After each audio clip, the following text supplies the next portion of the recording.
Hello everyone.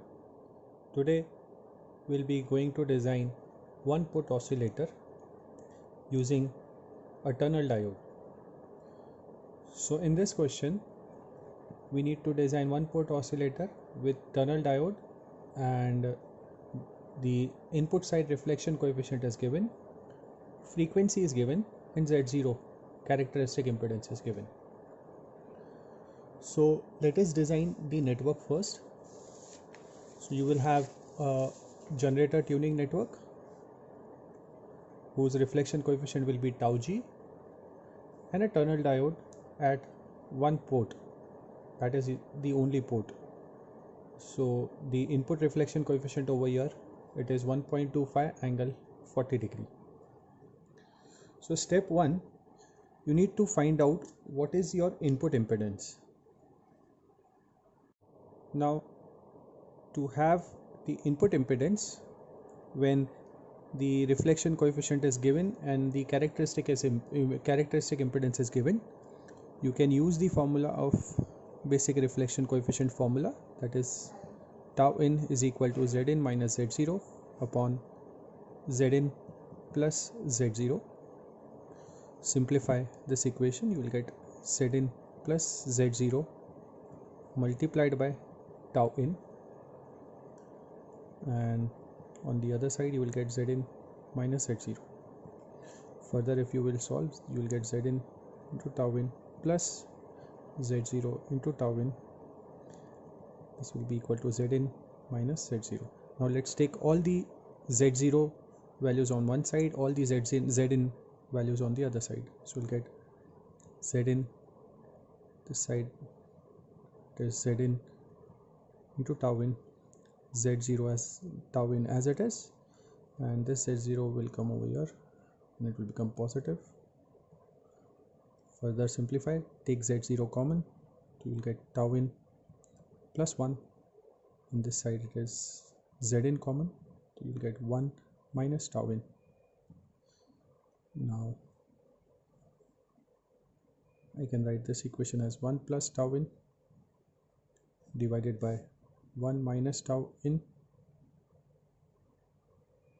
and this is equal to Zn upon Z0.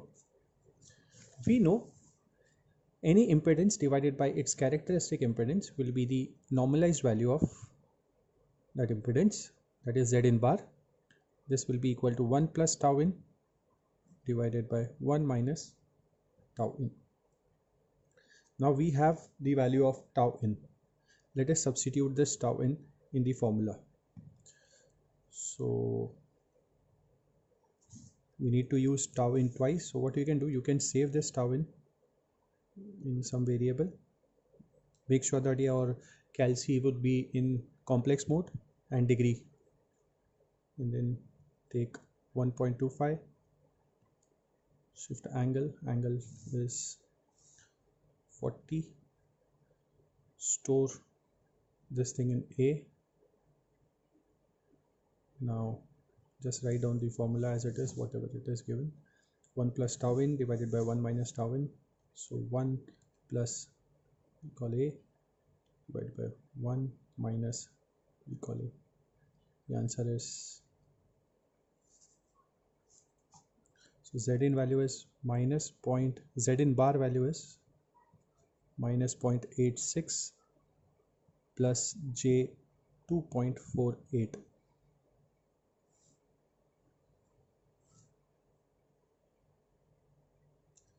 Now if you take the denormalized value, how you can denormalize any impedance? You can just multiply the normalized value of impedance by its characteristic impedance. So this will become minus 0.86 plus J 2.48 multiplied by 50. So this answer need to be multiplied by 50.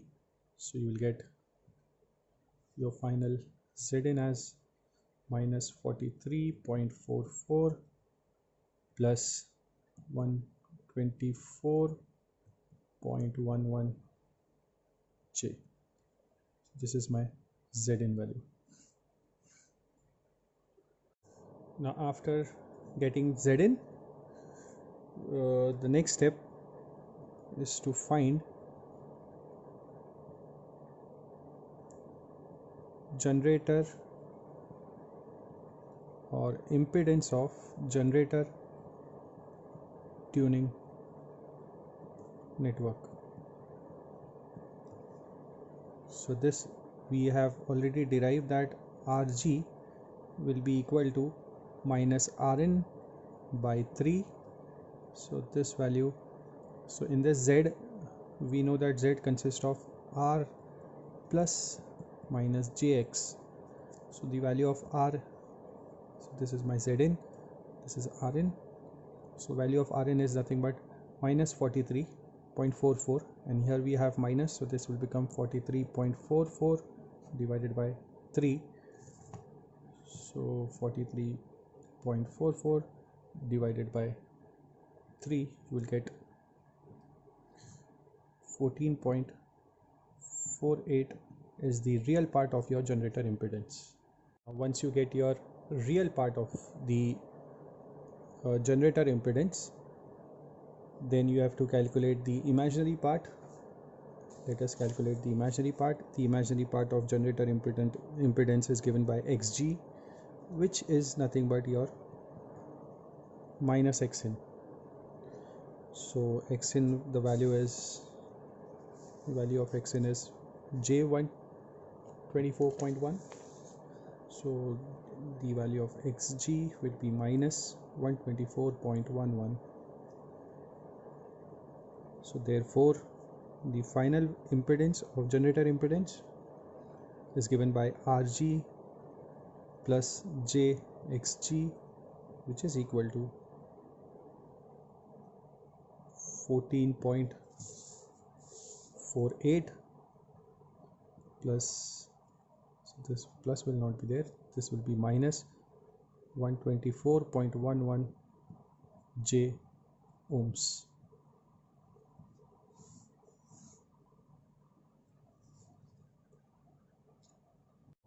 Okay, once you have got your Zg, then in the next step you need to normalize this Zg. So normalization can be done by dividing the impedance by its characteristic impedance, so Zg upon Z0. So 14.48 minus 124.11 divided by 50, which is the characteristic impedance. So you'll get your normalized value of Zg, which is equal to 0.289 minus J 2.48. Now after this you need to design your matching network. The matching network could be your stub or lumped elements. Now here we are going to use stub matching. Now in stub matching, again you can decide whether you want to go for shunt stub or series stub. I'll be solving this question by using shunt stub. So in shunt stub, again you can decide whether you want to use a short circuit or an open circuit stub. So this question I will be solving with open circuit shunt stub. So the step would be, let me just first draw the circuit which I am going to use as a matching network. So I'll be using an open circuit stub. At my port there is a diode, and the source impedance is given as 50 ohms. This is my stub, so this is the distance and this is the length of the open circuited stub, and this is my negative resistance diode. Now let us start our design by using Smith chart. So we are going to plot our Zg, that is 0.289 minus 2.48. So 0.289, that is the real part, and the imaginary value is 2.48 minus 2.48. So minus value will come in the lower part of the Smith chart. So 2.48, we'll first see 2.48, that is approximately 2.5. So this is 2.5 in imaginary value, and real value we need to see over here in real scale. So 2.48, sorry, 0.289, which is approximately 3. So let us concentrate on circle 3 and let's take that point further. This is 3 and this is 2.48, 2.48. Yeah, if you take this further point, this is my point where I can have my ZG. So let us first draw a straight line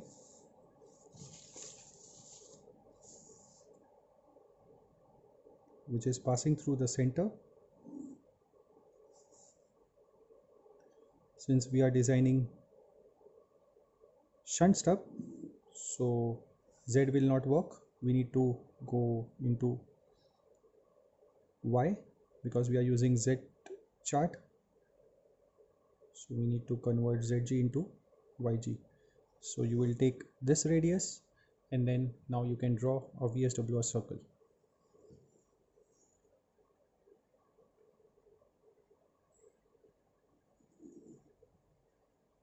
This is my VSWR circle. On my VSWR circle, the exact opposite point of ZG, I will get my YG bar. This is my ZG bar. Now what? You need to rotate your YG over the VSWR circle till it intersect with the unity circle. So over here you'll get 2 points which is cutting the unity circle. So this is point P1, this is point P2. You can design your network with the help of this points. So I'll consider the upper point. I'll draw a straight line. This is my point P1 when I'm considering my point called YD bar. Okay, once you get your YD bar, you need to find out the distance D. So it is very easy to get your distance D. So from this point to this point will be your D. Now you can calculate from this side to this side, or you can subtract, since the entire circle of the Smith chart is 0.5 lambda, so you can subtract this much wavelength out of it to get this distance. So it is easy to take the difference. So this is my point 0.21 and this is 0.22, so this will be in between that. So this is 0.215 lambda and this value is approximately 0.06 lambda. So the difference is 0.215 minus 0.06. So this comes out to be 0.215 minus 0.6, sorry, 0.6. So this is approximately 0.115 lambda. So this much distance is 0.115 lambda. The entire circle is 0.5. So this distance will be 0.5 minus 155. So this is 0.345 lambda. Let me just verify. 0.5 minus answer. So this is 0.345 lambda. So this is the distance D. Now we need to find the length. Length you can find out in two ways. Here you can take down the imaginary value and you can you can extend this line over here. The imaginary value is, this is 4, this is 5, so this is 6, 7, sorry, 4.2, 4.4, so approximately it is 4.5 J. Since it is in the upper half of the Smith chart, so it is plus 0.45 J, and you can mark minus 4.5 J.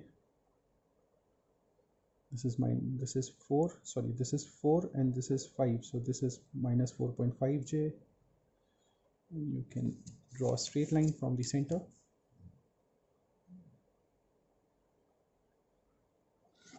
Now there are two methods to find the length.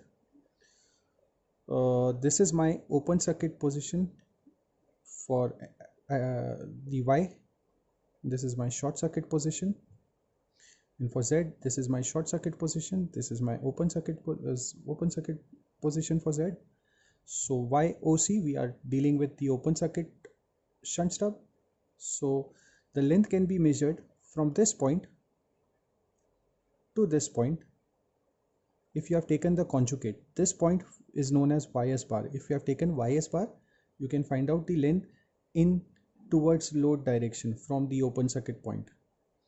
And if you want to avoid this step, you can take your YD from this point only, but at that time you need to get your length from the open circuit point and you need to move towards generator to get your length L. Both the length will be the same. Let us see, from this point it is 0 and this is 21, 20, 0.2 and 0.21. So this is approximately, length is 0.215 lambda, and this side, if you see the wavelength which is written inside, so this is 0.5, 12, 17, 20, 21, and it is between 21 and 22. So this length is also the same. So different books have used different methods to get the length. You can use anything in your exam. So this is the distance and length of your impedance matching network. Finally, you need to draw your distance, you need to draw your circuit, and you need to put what is your distance of the stub. Distance of the stub is 0.345 lambda and length is 0.215 lambda. Now this value can also be calculated in terms of centimeter by substituting lambda is equal to C by F. C is equal to 3 into 10 raised to 8 meters per second. Frequency is given in the question. What is the frequency which is given? Frequency was around 8 gigahertz. So you divide by 8, 10 raised to 9. So this will be 3 to 10 raised to 8 meters per second divided by 8 gigahertz. So 0.0375 meters. So one wavelength is equal to 0.035 meters. So just multiply the wavelength over here. So this is the one wavelength multiplied by 0.215. So you get your answer is equal to 8.06 into 10 raised to 3 meters. Similarly,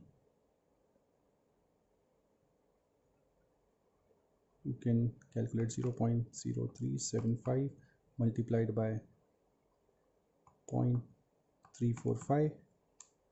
The answer is 0.0129 meters. So this is how you can get your matching done in case of one port oscillator. Thank you so much.